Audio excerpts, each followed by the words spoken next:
നിങ്ങളുടെ favourite shows ഇനി ഒരിക്കലും മിസ്സാവില്ല. ഇപ്പോൾ C5 കാണും നിങ്ങളുടെ ഫേവറേറ്റ് ഷോസ് തികച്ചും സൗജന്യമായി. എന്താ ഈ നിൽക്കുന്നതിൽ ആരാ നിന്റെ ഭാര്യ?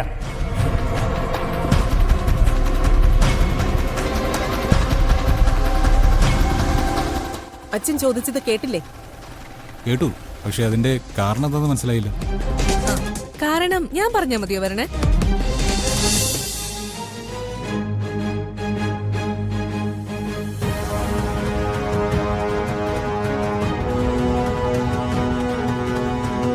ആഹാ, കൊള്ളാലോ അമ്മേ. അമ്മ മാത്രം കണ്ടാ പോരല്ലോ, അച്ഛനും കൂടെ കാണണ്ടേ?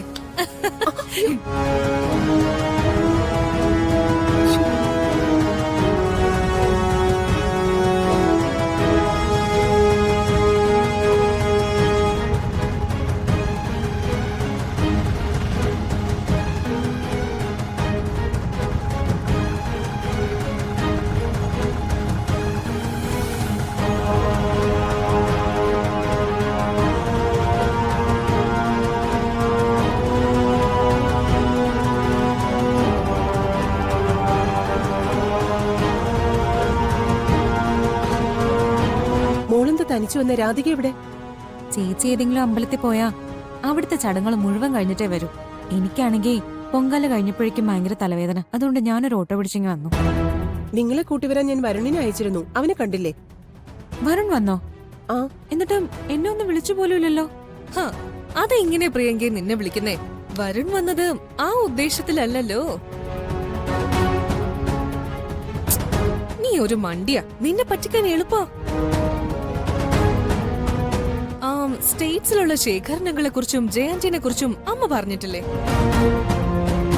ഉവ്വ്, നമ്മള് ബന്ധുക്കളല്ലേ? അതെ.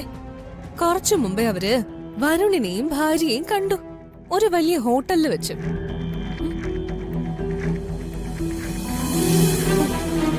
ഏട്ടത്തി എന്തൊക്കെയാ പറയുന്നേ? ഞാൻ പറയുന്നത് കള്ളമല്ല. സംശയം ഉണ്ടെങ്കിൽ അമ്മയോട് ചോദിച്ചു നോക്ക്. ഇനി അമ്മയ്ക്ക് കള്ളം പറയാനാണ് തീരുമാനമെങ്കിൽ ദേ പ്രിയങ്ക, നീ ഈ ഫോട്ടോ ഒന്ന് കണ്ടു നോക്ക്.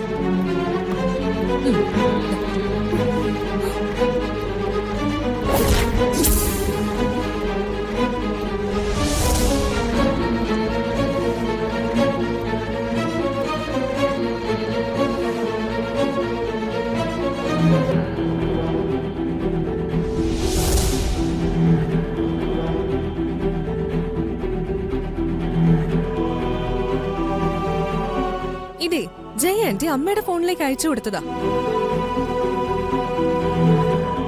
വരുണിനെയും ഭാര്യയും വഴിയിൽ വെച്ച് കണ്ടു, വരുണിന് ചേരുന്ന നല്ല കുട്ടിയാന്നൊക്കെ.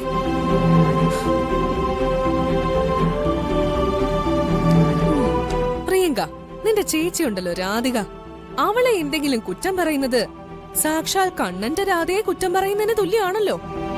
അതുകൊണ്ട് അവൾക്ക് എന്തും ചെയ്യാം, ആരും ഒരു കുറ്റം പറയത്തില്ല. അമ്മ, എനിക്കൊന്നും അറിയില്ല മോളെ. ജയ അയച്ച ഫോട്ടോ കണ്ടപ്പോ ഞാനും ഞെട്ടിപ്പോയി.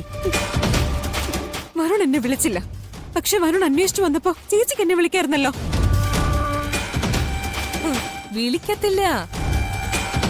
കാരണം പ്രിയങ്ക നേരത്തെ പോകേണ്ടതും വരുണിനോടൊപ്പം ഒന്നിച്ചു വരേണ്ടതും അവളുടെ ആവശ്യമായിരുന്നു.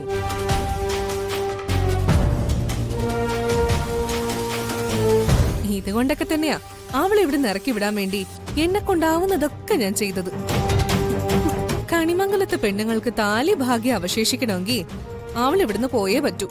ആ രാധിക, അതിനൊരു തീരുമാനം എടുക്കേണ്ടത് അച്ഛനാ.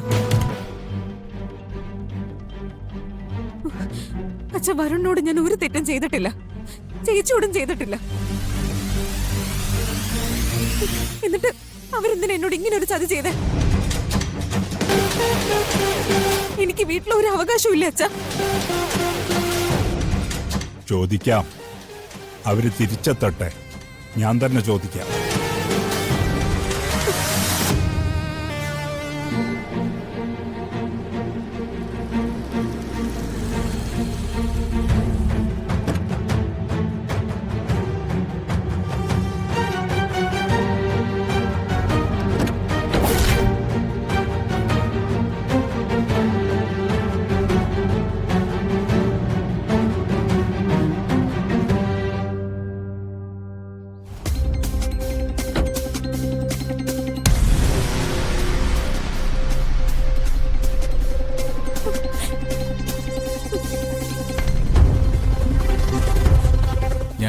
ബൈക്കിൽ നിന്ന് സാധനങ്ങൾ എടുക്കാം.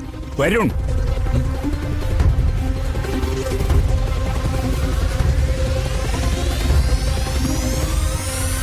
ഇങ്ങോട്ട് വാ.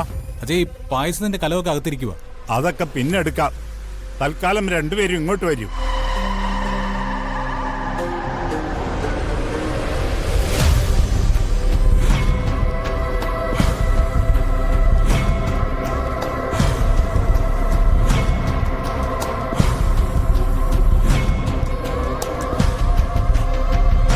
എന്താ അച്ഛാ?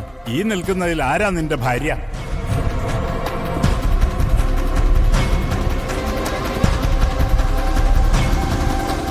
അച്ഛൻ ചോദിച്ചത് കേട്ടില്ലേ? കേട്ടു, പക്ഷെ അതിന്റെ കാരണം എന്താണെന്ന് മനസ്സിലായില്ല. കാരണം ഞാൻ പറഞ്ഞാ മതിയോ വരണേ?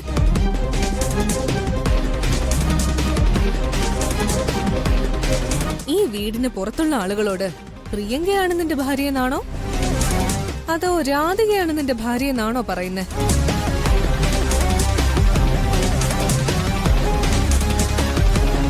മതി ഏട്ടത്തി. അപവാദങ്ങൾ പറയാൻ ഏട്ടത്തേക്കാളും മിടുക്ക് ഇവിടെ വേറെ ആർക്കും ഇല്ലാന്നുള്ള കാര്യം എനിക്കറിയാം. അപവാദങ്ങളോ? ശേഖരൻ അങ്കിളിനെയും ജയാന്റിയെയും ഹോട്ടലിൽ വെച്ച് നീ കണ്ടു എന്നുള്ളത് അപവാദമാണോ? അവര് രണ്ടുപേരും നിങ്ങളുടെ കൂടെ ഫോട്ടോ എടുത്തു എന്നുള്ളത് അപവാദമാണോ? അമ്മയുടെ മൊബൈലിലേക്ക് ജയാന്റി അയച്ചു കൊടുത്ത ഈ ഫോട്ടോ അപവാദമാണോ അതോ സത്യമാണോ?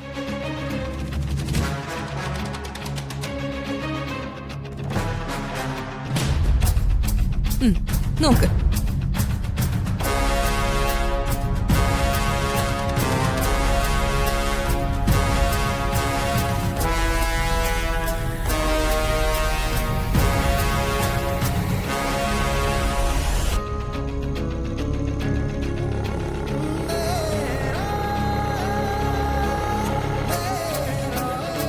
അത് അച്ഛാ വണ്ടി ഓടിക്കുമ്പോൾ എനിക്കൊന്ന് തല കറങ്ങി, അതുകൊണ്ടാ ഹോട്ടലിൽ കയറിയത്.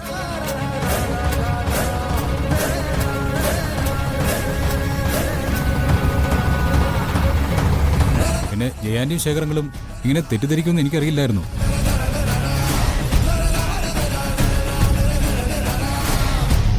അവര് ചോദിച്ചപ്പോഴേ രാധിക നിന്റെ ഭാര്യ അല്ലെന്ന് നീ പറഞ്ഞു.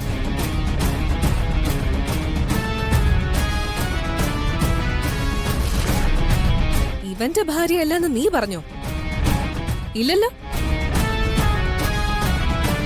അപ്പോ നിങ്ങളിൽ ആരാ ഈ അബദ്ധം ആഘോഷിച്ചത്? അതുകൂടെ ഒന്ന് അച്ഛന് പറഞ്ഞു കൊടുക്ക്.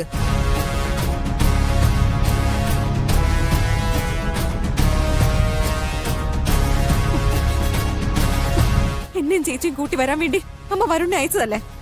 അപ്പൊ വരുൺ എന്നെ ഒന്ന് വിളിക്കായിരുന്നല്ലോ. ഞങ്ങൾ അന്വേഷിച്ചു വരുൺ എത്തുമ്പോ ചേച്ചിക്ക് എന്നെ ഒന്ന് വിളിക്കായിരുന്നല്ലോ. ഞാൻ എവിടെ എത്തിയെന്ന് ചോദിക്കായിരുന്നല്ലോ. പ്രിയങ്കേ, ഈ ചേച്ചി മിണ്ടരുത്.